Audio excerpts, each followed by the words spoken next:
In this video, we will have an overview on money markets. Let's start with some definitions. What is a money market? Well, money market trades debt securities or instruments with maturities of less than 1 year. Once issued, money market instruments trade in active secondary markets, similar to primary market is when issued, and then secondary market is when it's traded between the owners of the security. Need for money markets arises because the immediate cash needs of individuals, corporations, and governments do not necessarily coincide with their receipts of cash. You should have heard before the difference between accrual method and cash method in accounting. Just because you have revenue doesn't mean you have received the cash. So needs for cash can arise instantaneously, and money markets allow access to cash and immediate access to cash, pretty much. Sometimes in one day, on the same day, and they pay it back the next day. It happens. The characteristics that the instruments share, generally sold in large denominations, 1 million to 10 million units. Now, it does not mean that you have to have $1 million to buy a money market instrument. They're just talking about the issue as a whole is going to be $1 million to $10 million. Now, for example, a certificate of deposit, a CD that you can buy at your bank, you can buy one for a lot less than $1 million. But the original issue would have been typically around between $1 to $10 million, and it just gets broken down into the smaller amounts that you can buy yourself, like a bond or something like that, a short-term bond. Low default risk, the risk of later non-payment or principal and or interest. So these are pretty safe investments, but as you know by now, in finance, low risk means low return. And it's fine. It just depends on your strategy. Must have an original maturity of 1 year or less.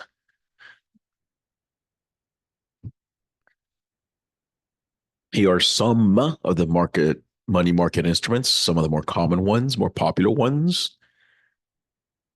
We have here's treasury bills, short-term obligations issued by the US government. These are just US government bonds. It's just that when they're short-term, they call them treasury bills. Federal funds, repurchase agreements,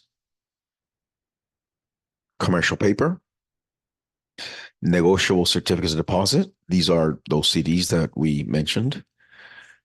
Bankers acceptance, and all these are very common ones in the market, but they're not the only ones. Now let's go in a little more detail. So the treasury bills, also nicknamed T-bills, as mentioned, short-term debt obligations issued by the US government.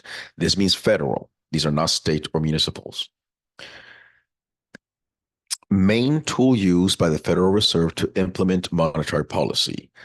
When you hear about interest rates or supply and demand, or I'm sorry, supply of money, the money supply, whether through interest rates, which impacts the treasury bill, consider the risk-free rate, or buying and selling these bonds in the market in order to increase or decrease the supply of money, these are the main tool they use. It's not the only one, but it's the main one. Original maturities are 4, 13, 26, and 52 weeks. Notice 52 weeks, so it goes up to a year, but it could be as low as a month. Roughly a month, 4 weeks. Issued in denominations of multiples of $100. Now, this, I guess, is important to know. Up to this point, you may have seen that most of the time when we talk about bonds and we do present value of a bond or the price of a bond, the face value is typically $1,000 unless otherwise specified. However, if you go online to check on information on the T-bills and other bonds, other treasury bonds for that matter, you're going to see that they're denominated in $100. So always keep that in mind that the face value is not always $1,000, even though it's the kind of default number we use when we talk about bonds in finance courses. Existing T-bills can be bought and sold in an active secondary market. So the government can sell them in the primary market, and then you can trade them with other people in the secondary market. Virtually default risk free with little interest rate or liquidity risk. So, uh, by virtually default risk free, yes, this is the we use and we call the risk free rate and the risk free tool. But the reason it says virtually is because the risk free portion is that the federal government guarantees it. And if they have to print, quote unquote, print more money to get you those payments, they will. They will guarantee the payment. Virtually default risk free because nothing is truly risk free. If the United States was to collapse as a country, then there is no United States to make the payment that was guaranteed to you. It's an extreme case, but if it happens, then technically speaking, you won't get your payments or defaults. Another possibility, very, very unlikely, but at any given time, the government can change the rules, change the law, and all of a sudden say, like, well, you know what? We're not going to make these payments. We're not going to guarantee it anymore. Now, the chances of that happening is extremely, extremely low, but it's not a zero chance. So it always has to be clarified that it's virtually default risk free because the chances of the United States disappearing as a country or the government all of a sudden decide to change that guarantee rule, it's very, very unlikely. The new issue and secondary market trading process for T-bills. So, a Treasury bill auction is the formal process by which the U.S. Treasury sells new issues of T-bills. The bids are submitted by the government, securities dealers, financial and non-financial corporations, and individuals. Bids may be competitive or non-competitive. It just depends how the auction is going to be conducted will be announced ahead of time. Competitive bids specify the amount of par value of bills desired and the discount yield rather than the price. Non-competitive are limited to $5 million for a single bidder. They specify only the desired amount of the face value of the bills. And it's just a formality. And depending on how the bid is set up, it may attract a different type of clientele. Secondary market for T-bills is the largest of any U.S. market security. 24 financial institutions are designated as primary government security dealers and purchase most of the T-bills sold competitively at auction, creating an active secondary market. What do? These dealers buy it and they're going to resell it. Around 500 smaller dealers directly trade in this secondary market. These primary dealers make a market for T-bills by buying and selling securities for their own account and by trading for their customers. Secondary market T-bill transactions between primary government security dealers and conducted over the Federal Reserve's wire transfer service. A lot to say. The point is, there are in between people from the point of the government issuing it out to the point to where the retail consumer or buyer investor can get their hands on it. So let's talk about federal funds. Short-term funds transfer between financial institutions. usually for a period of 1 day. Uh, let's say one bank a little short on cash to fulfill what they need to do for the day or the next day. So they'll go ahead and transfer money from another bank that may have some excess funds. There's some interest paid and all that, but this is like very, very short term.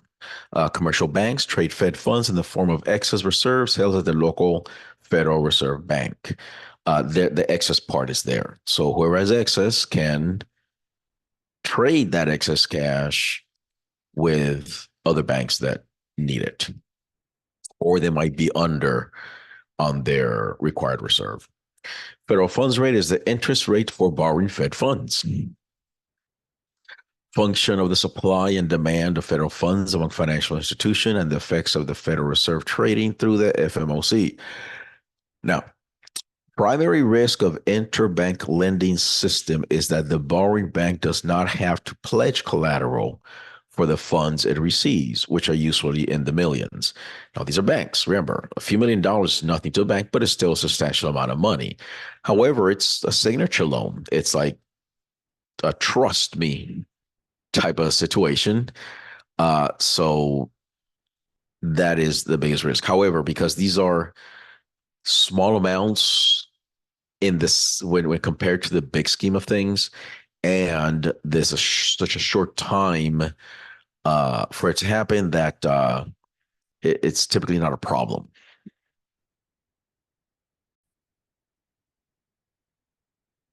And now we move on to repurchase agreements. Uh, I believe is an unfortunate nickname. They call it repo because of when you repo a car, you're repossessing the car. But here's just repurchase agreements. Is an agreement involving the sale of securities by one party to another with a promise to repurchase the security at a specific price on a specified date. Um, I guess to give an imperfect comparison, kind of like a futures contract or forward contract. But the difference is that instead of you just saying, I will buy this in the future, you are selling it. So the contract is, I will sell you this, but I'll rebuy it from you at this price. So the difference is that you first going to sell to the person and you agree ahead of time how much you buy it back for. Most repos are collateralized. In other words, they have secured they're secured with something, with the seller holding securities to back the transaction. Collateral has a haircut applied, meaning the loan is slightly smaller than the market value of securities pledged. So you get a discount. 1 day maturity repos are called overnight repos, while repos with longer maturities are called term repos. Again, repo here is not a repossession, it's a repurchase agreement. A reverse repurchase agreement involves the purchase of securities by one party from another with a promise to sell them back. Uh, it's just instead of selling first and I'll buy it back from you, I will buy it from you and sell it back to you. Uh, a lot of reasons to do this, but that's for another course. Whether you need the securities for a hedge or it could be a million different reasons. But it does happen, and it's definitely a good tool to use to manage your finances. Commercial paper. By now, you should be used to finance having interesting names for everything we do. Commercial paper is one of them. But it's just a way to say unsecured short term promissory note. Unsecured, no collateral. So it's like a signature loan. Short term, year or less. A promissory note is just another word as a debt. It's a loan issued by a company to raise short term cash, often to finance working capital requirements. You short of cash, gets a commercial paper. Total value of commercial paper outstanding is almost 1.1 trillion as of December 2021, and is just getting higher. So there's a lot of short-term cash needs. Generally sold denominations of 100,000, 250,000, 500,000, and 1 million. Maturities generally range from 1 to 270 days. The most common, 20 to 45 days. Generally held by investors from the time of issue into maturity. In other words, it's rarely traded. Uh, I'm not saying it doesn't happen. They're just saying that typically just people do hold on to them and then just get their money. No active secondary market for commercial paper. And because as I'll say it again, as we mentioned, uh, is rarely traded. So now it doesn't mean it's not traded. And if it's traded, it still counts as a secondary market transaction. What we're saying is that there's no active secondary market, as in you just go to a place and see who's selling and who's buying. Uh, you'll have to yourself find somebody that wants to buy it from you, but it's rare for it to happen. So now to talk about asset-backed commercial paper. Is still commercial paper as previously described. It's just that now it's collateralized. There is an asset backing up. So in case of, let's say, default, there's something you can make a claim on. So these are a little lower risk, which in other words, lower interest comes with it.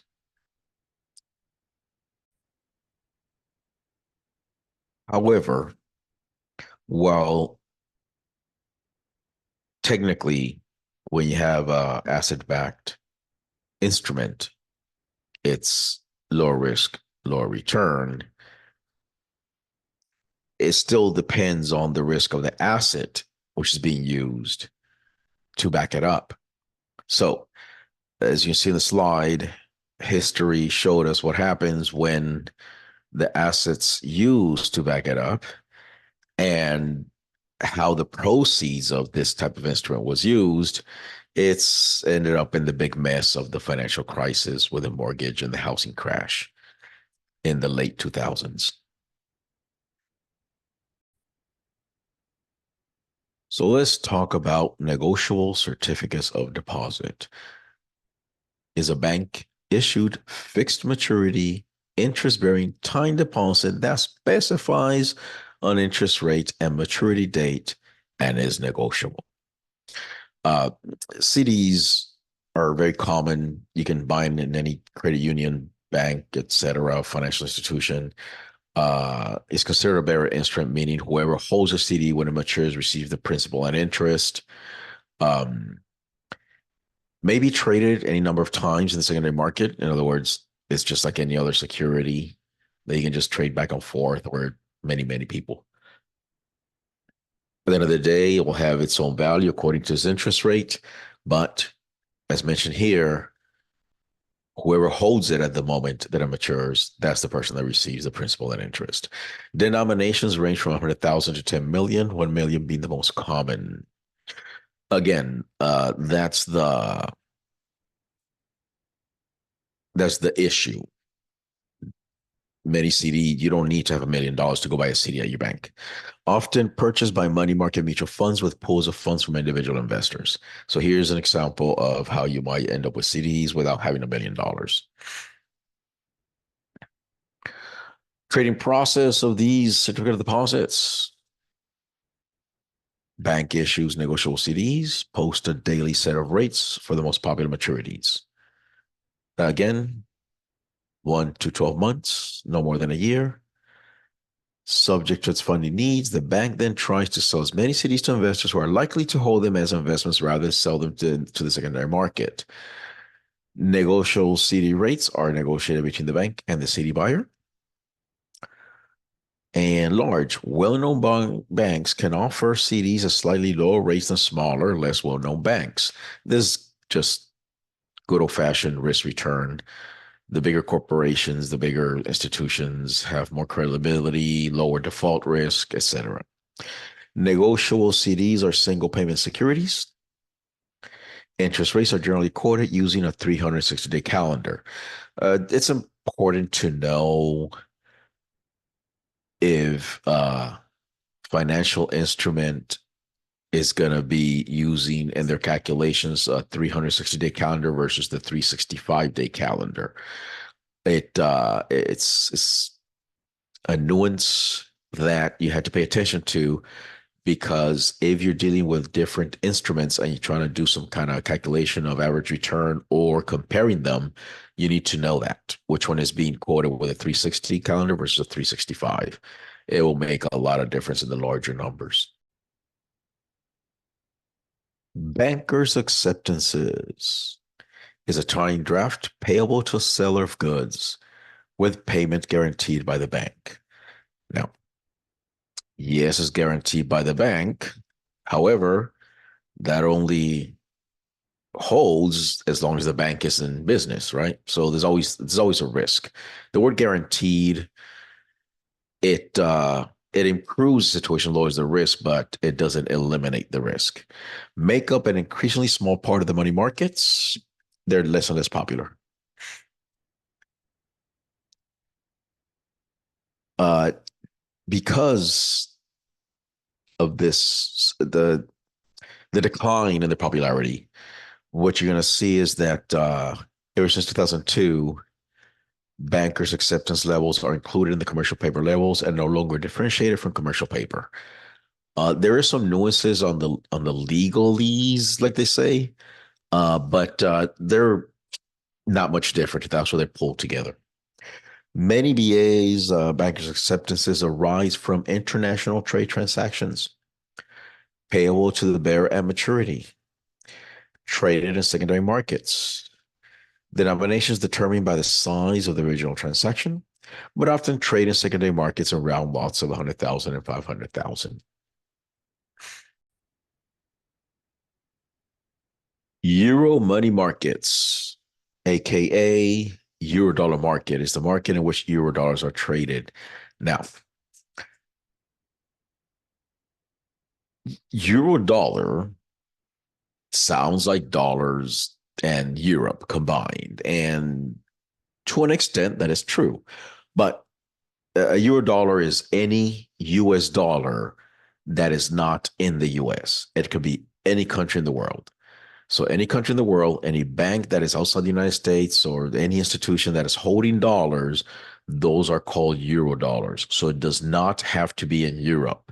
The name came about because the practice of holding dollars outside the United States, and there were reasons for that. There was business opportunities by doing that, then it started the name Eurodollar, but it's not confined to Europe alone. Foreign governments and businesses have historically held a store of funds deposits denominated in dollars outside of the US. Notice it says outside the United States, not just Europe. And these deposits are called Eurodollar deposits. So it's any country. Eurodollars may be held by governments, corporations, and individuals from anywhere in the world and are not directly subject to US bank regulations. That's one benefit, I guess. So they just got to follow the regulations of the bank in the country they're in. Rate paid in Eurodollar CDs is generally higher than that paid on US domestic CDs. As an alternative to the Eurodollar market, companies can also obtain short-term funding by issuing Euro commercial paper. Again, just because the word Euro on it is not restricted to Europe alone. It just means it's outside the United States.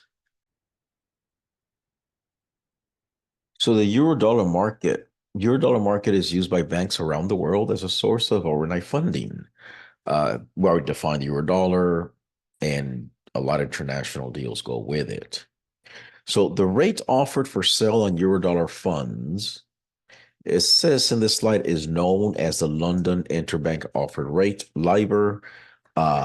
Just so you know, and it mentions it later in the slide, LIBOR is not a thing anymore. As of, I want to say, June of 2023, it was completely phased out. It was already being worked out of the system for many years. It's just these things take time, especially something that's important. The main reason, there was a scandal the number was being manipulated to as favors. In other words, what I want to say corruption or collusion or collaboration. The point is that there was some unfair practices, fraudulent practices. So it's been eliminated, and there's something else we use now. We'll mention it here at the end of the slide. So do know LIBOR was a big thing, and it's not anymore. So funds traded in the Eurodollar market are often used as an alternative to Fed funds as a source of overnight funding for banks. During the financial crisis, the LIBOR rate spiked significantly, while the Fed funds rate did not. Now, banks manipulated the LIBOR rate for profit. There's a whole story behind that, but there you go.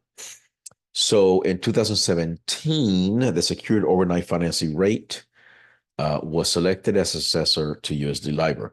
Now, it was selected as successor, but that's not the year it changed. LIBOR officially went out in summer of 2023. So while you still may hear LIBOR used a lot in terms and other places, but do understand that it's not used anymore. And this is not the only thing it was used for. It had a huge impact in a lot of international trading. Euro dollar certificates of deposit, just how it sounds like CDs, but Euro dollars, not dollars. So they're US dollar denominated CDs, but in foreign banks. Maturities are less than 1 year, and most have a maturity of 1 week to 6 months. Because these securities are deposited in non-US banks, again, they're not subject to reserve requirements in the same manner as US deposits. They just got to follow whatever rules and laws are in the country in which they are being held. And here's some more Euro stuff. Euro commercial paper is an unsecured, short-term loan issued by a bank or corporation in the international money market. So the same that we spoke about earlier about commercial paper, it's just that now we're talking about outside the United States. Denominated in a currency that differs from the domestic currency of the market where the paper is issued. Now notice this. Euro commercial paper, it will be a foreign currency. Let me go ahead and back up a little bit. So Euro dollar is dollars in any country outside the United States. Therefore, the dollar in those countries, that's a foreign currency, but it still be US dollars. Now, we say Euro commercial paper does not have to be US dollars. Euro commercial paper rate is generally benchmarked to the Euro overnight index average. There are so many different rates out there by which the different instruments follow, and there's good reasons for it because it depends what it's associated with, tied with. Don't get frustrated if every day you learn a new one that applies to something else, or for XY reason, they're using some other rate versus what you learn in this course. That's more for an international finance course. However, things change all the time, and people may have one preference of other. So these are just the basics, fundamentals. That's it for this piece. See you on the next video.